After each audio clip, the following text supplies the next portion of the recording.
My sister asked to stay with me while she got back on her feet. She brought her kids, her dog, and her problems.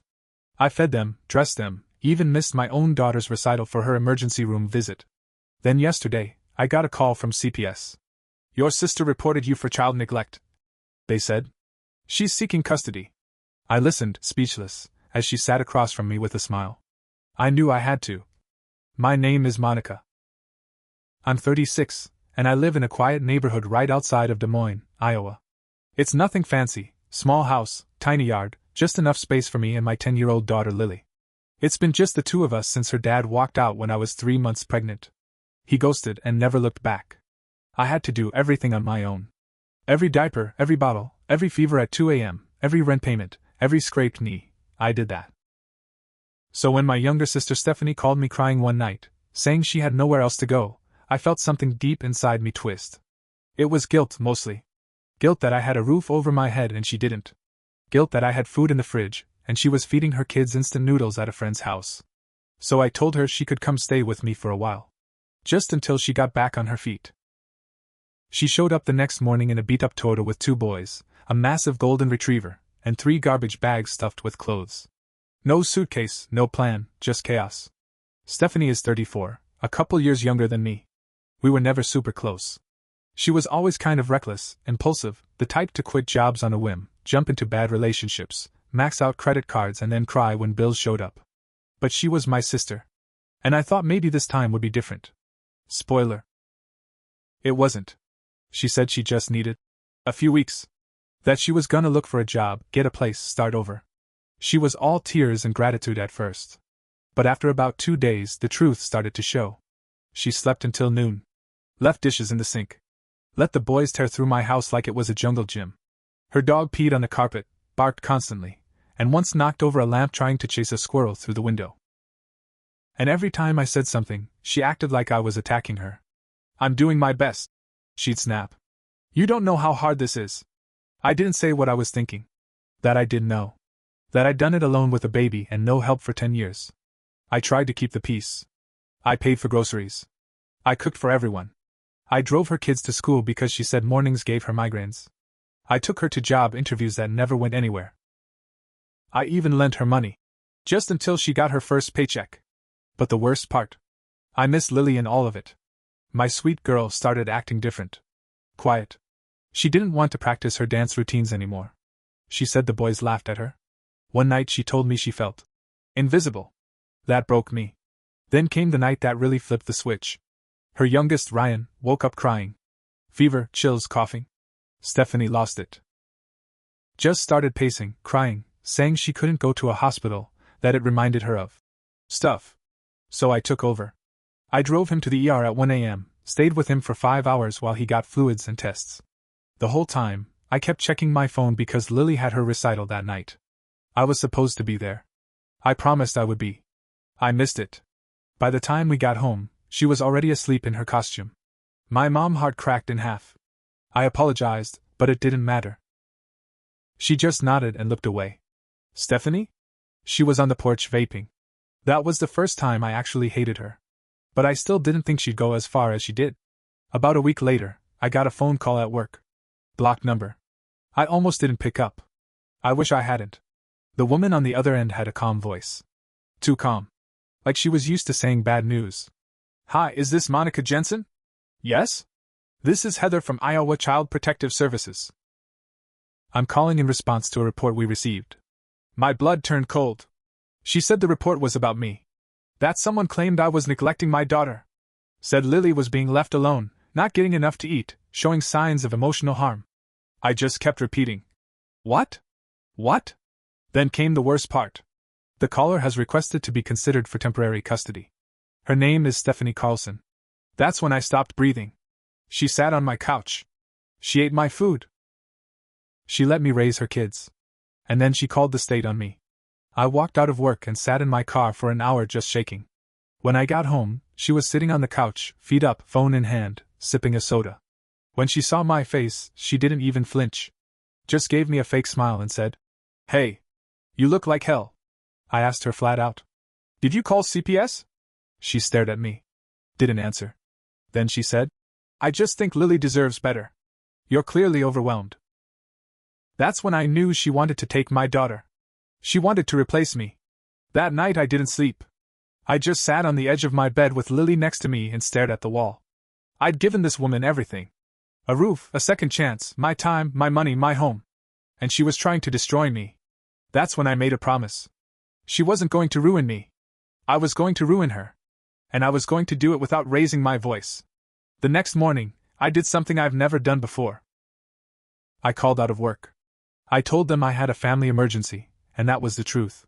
Then I got to work, real work. I started documenting everything.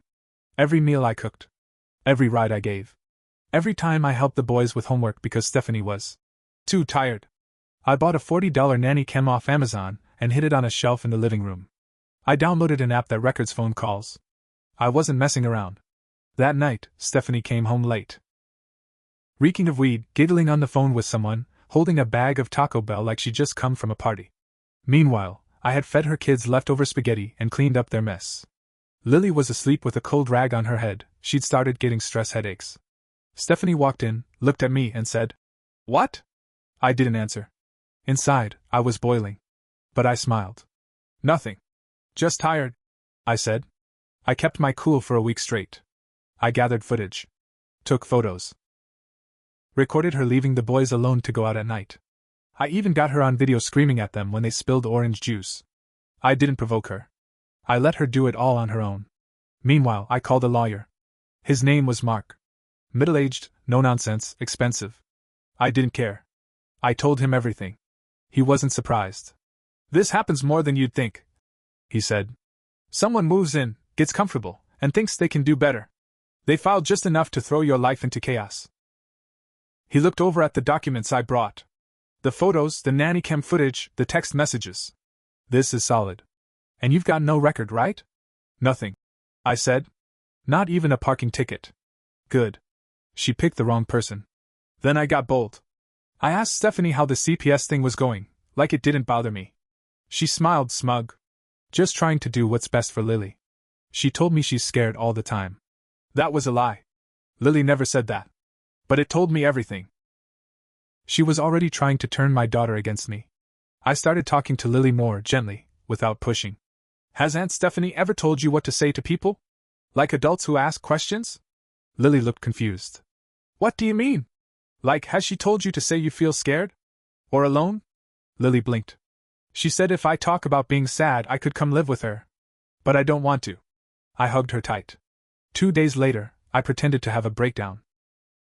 I cried in the kitchen, loud enough for Stephanie to hear. I slammed a cupboard.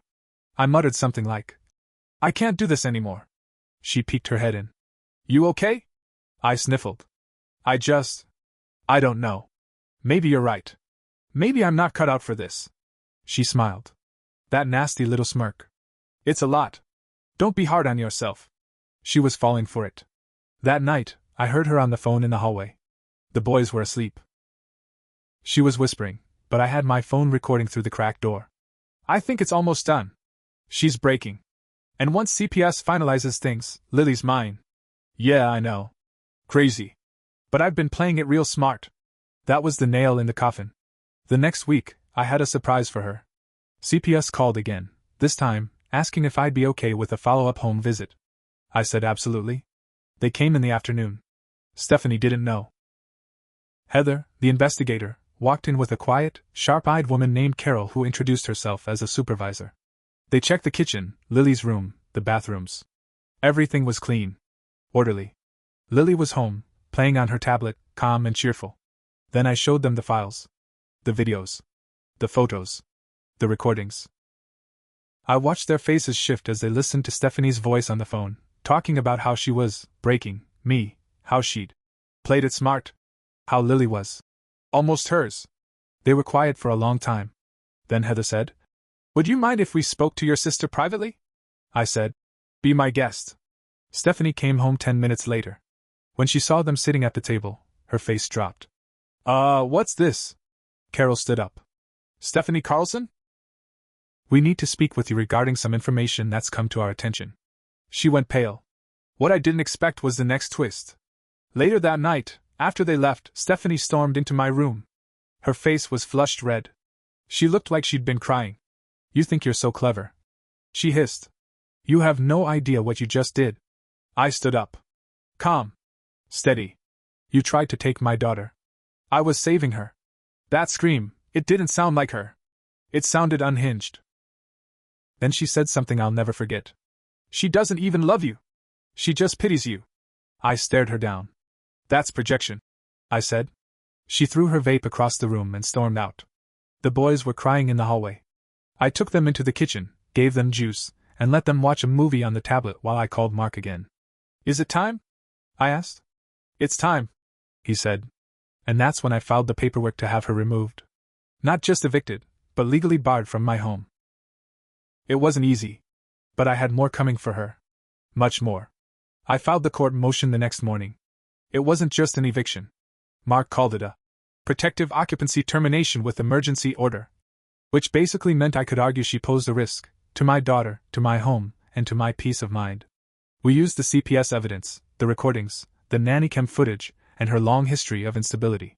When the paperwork was served to her, I was in the kitchen pretending to make tea. She opened the door, took the envelope, read the top page, and said nothing. No shouting this time. No vape flying across the room. She just nodded like she knew it was over. But she wasn't done. 2 days later, I came home to an empty fridge and my emergency credit card missing from the junk drawer. Gone. I ran to my room and checked my drawer where I kept my passport, Lily's birth certificate, and my backup savings envelope. All gone. I froze. I didn't think she'd go that far. She'd waited until I left for Lily's parent-teacher conference. She knew it was the one day I wouldn't be home for hours. She must have planned it. I called my bank, canceled everything. Reported the theft. Then I called Mark. He said, "Now it's criminal." We filed a police report. I sent over surveillance footage from the nanny cam, her digging through drawers, her holding Lily's birth certificate. It was all on tape. That's when the detective got involved. His name was Richie, and he didn't waste time. He called her, asked her to come in. She didn't. Then he found out something I hadn't expected. Stephanie had already filed a petition in another county, about 2 hours south, in a small town near where her ex used to live.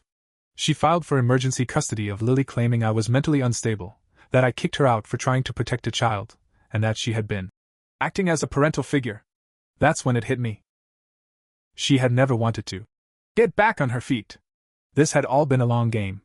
She wanted to take Lily. She wanted to replace me. Richie and Mark worked fast. They connected with CPS, shared the recorded evidence, the nanny cam clips, the false report info, and the attempted identity fraud from when she took the birth certificate.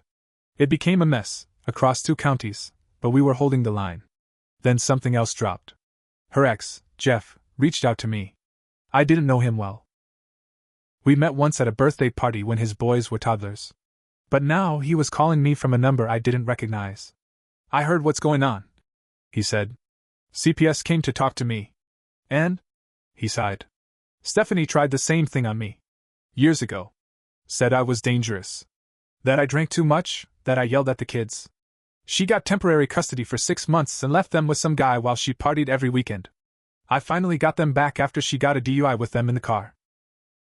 I was stunned. "Why are you telling me this?" I asked. "Because I know what she's capable of. And if she's trying to get your kid, I'll go on the record. Whatever you need." It was the first real break in my favor. I gave his number to Mark, who reached out immediately. 2 weeks later, we were back in court. Stephanie hadn't shown up to her previous court-ordered mediation. But she showed up for this. I sat on one side of the room with Mark. She sat on the other with a public defender, and a nasty glare like I'd betrayed her. I didn't even speak. Mark laid everything out. The false CPS report. The recordings. The footage. Her criminal history. Her attempt to file in another county to game the system. The stolen items. The witness statements. Even Jeff submitted a notarized letter about her behavior with the boys. The judge was quiet the entire time. Stephanie finally got a chance to talk. And she did what she always does. She cried. Blamed stress. Claimed I had manipulated the system, that I was paranoid and controlling, and that she was just trying to make sure Lily had a stable home. The judge looked at her for a long time. Then he said something I'll never forget. "I don't think you're concerned about the child's safety. I think you're angry because you were held accountable.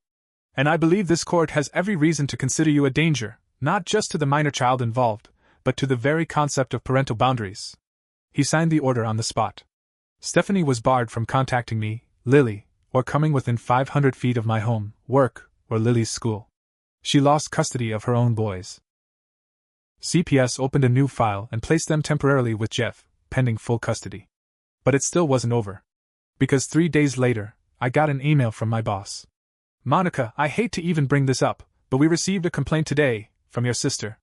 She had sent a fake report to my job, claiming I was unfit to work around children. We have pediatric dental patients, suggesting I used controlled substances at work. I laughed. Not because it was funny, but because she just couldn't stop digging. I sent my boss the court order, the police reports, everything. She called me personally. Don't worry. We're not going to touch this. We've got your back. That's when I knew. She couldn't touch me anymore. But I wasn't done. She wanted to drag me through hell? I was going to show her what hell really looked like. The last straw came the morning Lily asked me if we were ever going to see Aunt Stephanie again. I was packing her lunch when she said it, soft like she was scared of the answer. I don't know, baby, I said. She looked down at the floor. I liked her at first.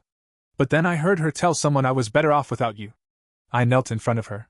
You are never without me. Ever. No matter what she said. You hear me? Lily nodded and hugged me. But I saw what that woman did. She didn't just try to steal my daughter, she tried to poison her. I knew what I had to do. And I was going to make sure Stephanie never got the chance to do this to anyone ever again.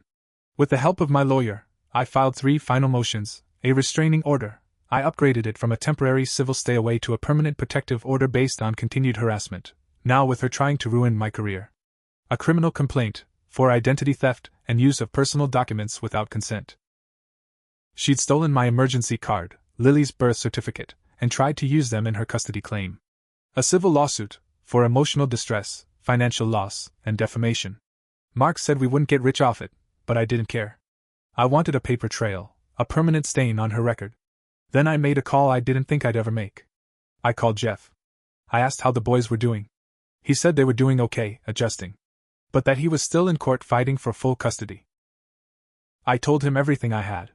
He was shocked. Grateful. He said the courts had never taken him seriously when he told them what she was like. But now, with my help, he had a shot. So I gave him everything, the footage, the transcripts, the emails, the CPS files, even the voice recordings. I wanted him to win. Because those boys deserve peace too. 3 months passed. Then came the final court date. Stephanie didn't show. Her public defender said she was out of state and couldn't make it. My guess? She ran. Probably to dodge the charges. But it didn't matter.